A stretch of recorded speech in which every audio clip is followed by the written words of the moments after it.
मैं अपने हीरे मोती लाल इन पुण्यात्माओं को जो पिछले जन्म के संस्कारी हैं, वो कहीं भी जन्मे हैं, कोई भी कारण बनाऊं, उनको मैं खोजता फिर रहा हूं, ढूंढता फिर रहा हूं। तो आप उन हीरे मोती लालों में से हो जिनको परमात्मा युगों से खोज रहा है। अब जाकर फंसे हो तुम परमात्मा के।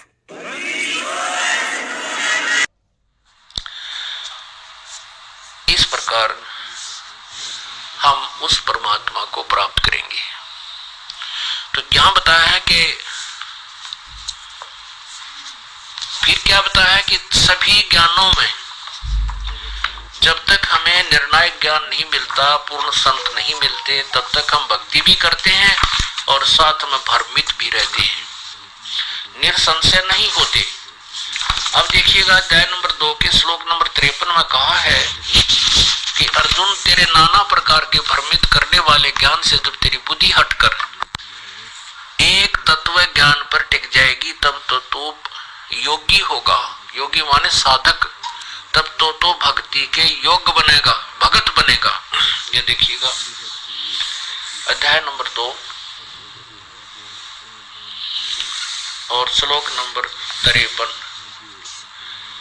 भांति भांति के वचनों को सुनने से, भांति भांति के वचनों को सुनने से विचलित हुई तेरी बुद्धि जब परमात्मा में अचल स्थिर ठहर जाएगी, तब तू योगी होगा,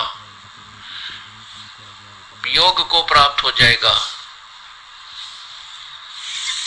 क्या है कि भांति भांति के वचनों को सुनने से तेरी विचलित बुद्धि, अब भांति भांति के वचनों को सुनकर बुद्धि परमात्मा में कैसे डटेगी? यानी पूर्ण तत्व ज्ञान सुन जाएगा, जब एक स्थान पर टिक जाएगा, उसमें फिर नथिंग एल्स हो जाएगा, तब तो तू योगी होगा, भक्त होगा, साधना के योग्य होगा, स्टार्ट करेगा। अन्यथा जो साधना करते हैं उनको गुरु भी ऐसे मिले हुए हैं जो वेद ज्ञानहीन है, और उनकी सब की थ्योरी भी आपस में डिफर करती है, उनके वचनों में दिन रात का अंतर है। कहते हैं जब तुझे तत्व ज्ञान प्राप्त हो जाएगा और फिर तेरी बुद्धि केवल एक परमात्मा में, पूर्ण परमात्मा में स्थिर हो जाएगी उस ज्ञान के आधार से, तब तो तू योगी होगा।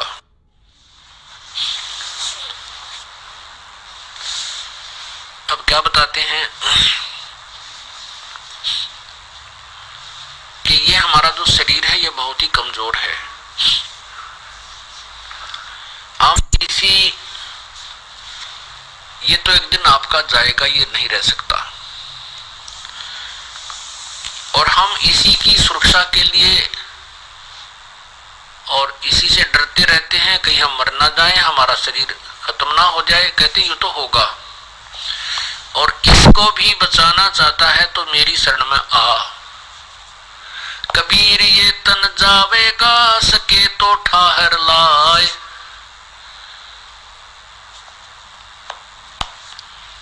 ये शरीर तेरा जाएगा और सके तो ठाहर ला। ठाहर माने इसको सपोर्ट दे।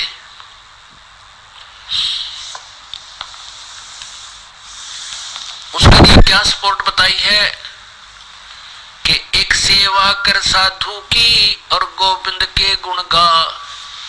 सतगुरु की, संत की, पूर्ण सतगुरु की शरण में आके और पूर्ण परमात्मा की साधना कर, जिससे तेरे ये शरीर को भी रक्षा मिल होगी, तेरा शरीर भी बचेगा। कबीरा ये तन जाएगा, सके तो ठाहर ला। जैसे पुराने समय में क्या होता था कि एक कड़ियों की छात होती थी, कड़ी बैटन, वुडन बैटन, और उनमें से कोई कड़ी टूटने को हो जाती थी, टूट बिल्कुल क्रैक हो जाता था, पूरी तरह उसमें थ्रेड आ जाती थी, तो उसके नीचे एक ठाहर लाया करते थे, सपोर्ट नीचे से अन्य कड़ी की मजबूत सी कोई बल्ली टाइप, उसका नीचे लाकर नीचे ईंट ठोक कर और उसको उसके सपोर्ट दे देते थे, और वो कड़ी फिर मनमाने 20 वर्ष रह जाती, चल जाती, वो छत गिरती नहीं। तो परमात्मा कहते हैं आपका ये शरीर एक दिन जाएगा, जितना समय आपका ये श्वास के अंदर का डाल रखे, दिन ये जाएगा। इसको भी अगर तू बचाना चाहता है तो मेरी शरण में आ। परमात्मा कहते हैं बंदी छोड़ के मेरी शरण में आ। उसको ठहर लगा। ठहर कैसी लगेगी? जैसा आपने ऋग्वेद मंडल नंबर 10 सूक्त नंबर 161, साधक की भक्ति जो करता है उसका यदि आयु भी समाप्त होगी हो, जीवन शेष रहा ना हो, उसको भी परमात्मा 100 वर्ष की आयु प्रदान कर देता है। और फिर आगे जो आंखें आदि अन्य इंद्रियां भी तेरी नष्ट होने का संयोग हो, तेरे संस्कार हो, हे पुनर्जीवन प्राप्त प्राणी तो समर्पण कर मेरे अंदर, पूरा विश्वास कर, मेरी सतभक्ति कर, फिर तेरी सभी अंगों की रक्षा भी करूंगा। तो यहां कहते हैं बालू की भीत पवन का खंबा कद लग खैर मनावेगा, आजम तेरे घटने गेरे तू राम कहने ना पावेगा, काल बलि तेरे सिर पे बैठा बुझा पकड़ ले जावेगा, और मात पिता तेरा कुटुंब कबीला सारा ही खड़ा लखावेगा। पुण्यात्मा हमारे साथ बहुत बूंदी बनी हुई है। आज उस व्यक्ति से मिलकर देखना जिसको कैंसर डिक्लेयर कर दी गई हो, और क्या उस परिवार की स्थिति है, क्या उस व्यक्ति की दशा होगी। परमात्मा कहते हिड़की दे दे रोएगी सुरता जब तू चल लेगी अकेली। अब वो अपने अंतिम दिन गिन रहा है कि अब जाना पड़ेगा, और जिसको ये तकलीफ कोई नहीं है, जिसको अभी सिग्नल मिला नहीं तेरे जाने का, वो अंडी पा क्या फिर है। वो धरती आकाश एक ही फिरता है, गुट्टी लावा बकवाद करे, पता नहीं कितनी कितनी ठगी करे, सारा दिन बकवादों दिन खो देता है, और फिर जब उस पर संकट आता है फिर रोता है। इसलिए परमात्मा हमें पहले ही आगाह करते हैं, धर्मराय तेरा लेखा मांगे वहां के बात बनावेगा, लाल खंभ से बांधा जा बिन सतगुरु कौन छुटावेगा।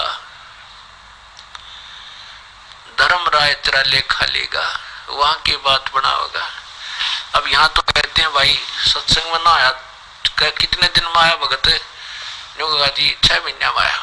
भाई आया करो। देखो जैसे जो बच्चा स्टूडेंट हो गया, उसको प्रवेश प्राप्त हो गया, और वो फिर लेक्चर शॉर्ट करेगा तो कैसे बात बनेगी?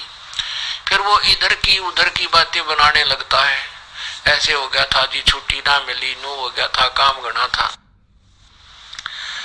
भैंस भी आ गई थी, यानी पता नहीं कि कोई कारण बतावेगा झूठा सच्चा। परमात्मा कहते हैं यहाँ तक तेरी सारी चलेगी, फिर वहां के बात बनावेगा। धर्मराय तेरा लेखा मांगे वहां के बात बनावेगा, लाल खंभ से बांधा जा बिन सतगुरु कौन छुटावेगा। ओए होए, वहां कहते हैं गर्म खंभ कति 100 टेम्परेचर से भी ऊपर, फारेनहाइट से भी ऊपर जो है वो तथ्य गर्म खंभ, लोहे के खंभे, और वहां तुझे बांध करके रस्सों से उसके चिपका दिया जाता, तेरा शरीर चढ़ चढ़ करता है। अब हमारे यह बुद्धि इतनी कमजोर हो गई है, हम सोचते हैं कि ये शरीर तो यहाँ रह जाता, वहां किसको बांधते हैं, ये सब बकवाते हैं, झूठ है, कपट है। नहीं, परमात्मा कहते हैं ये कवर तो ऐसा है जैसे सर्प के ऊपर कांचली होया करे, कांचुली आपने देखी हो। ये जो हमारा शरीर जो आपको नजर आता है, इसके अंदर एक शरीर है, सूक्ष्म शरीर। सर्प की कांचुली और सर्प में कितना अंतर है, इसलिए सूक्ष्म शरीर में प्राणी रहता है, उसमें और इस कवर में इतना ही अंतर जानना।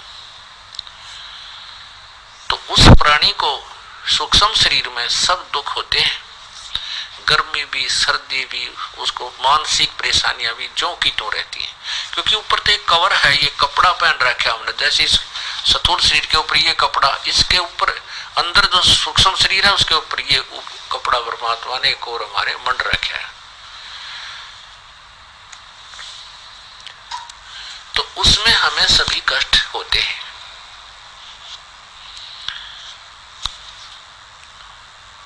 तो कहते हैं वहां बिन सतगुरु कौन छुटावेगा। परमात्मा कहते शिव मंडल ब्रह्मापुरी से विष्णु लोक में हो, हमरे गुण भूले नहीं तो आन छुटाऊं तो।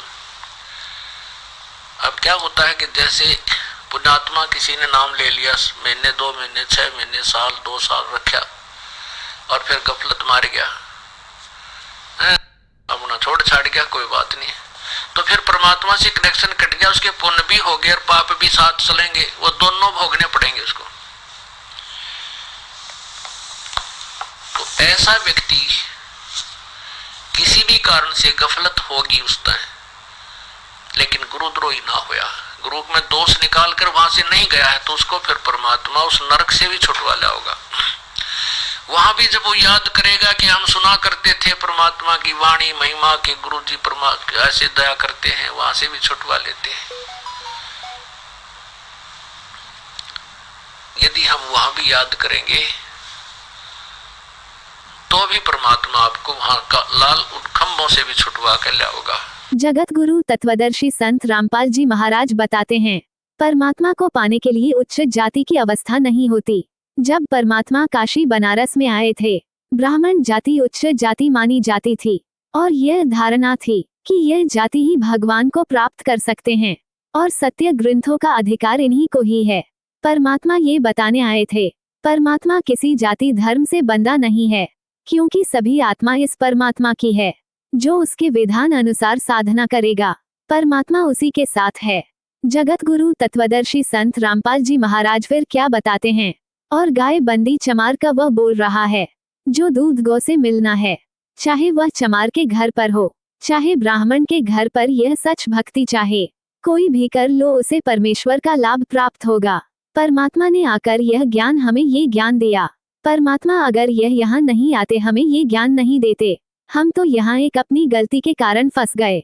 ये स्थान रहने का नहीं है, यह कोई लोग हैं। विचार करके देखोगे, राय से हमारे पास इतना समय नहीं छोड़ रखे। काल भगवान ने हमारे को इतना टेंशन ग्रस्त कर दिया, सारा दिन रात काम करना, हम ये सोच नहीं पाते शाम को पढ़कर सो जाओ, सुबह उठकर बाबू कमाओ खाओ फिर मर जाओ। इस कोठी बना लग रहा है, इसमें थॉट से रहूंगा, अब ठाठ कहाँ रहे। परमात्मा ने यहाँ आकर यह सत्य ज्ञान दिया। अगर परमात्मा यहाँ नहीं आते, अगर परमात्मा यहाँ नहीं आते तो पूर्ण आत्माओं हमें यह मार्ग कैसे पता चलता कि कोई और भी स्थान है। हमारे को तो इन कॉल के संदेश वाहकों ने, इन नकली पंथियों ने स्वर्ग तक की जानकारी देकर समाप्त कर रखा है। इनको नकली पंथियों ने केवल इतना ही पता है, ये तो शवम परमेश्वर आए तो हमें पता चला, वे चारों युगों में आते हैं तो हमें ये पता चला, उसके बच्चों को ज्ञान हुआ। शिक्षा का प्रचार उसी परमात्मा ने करवाया।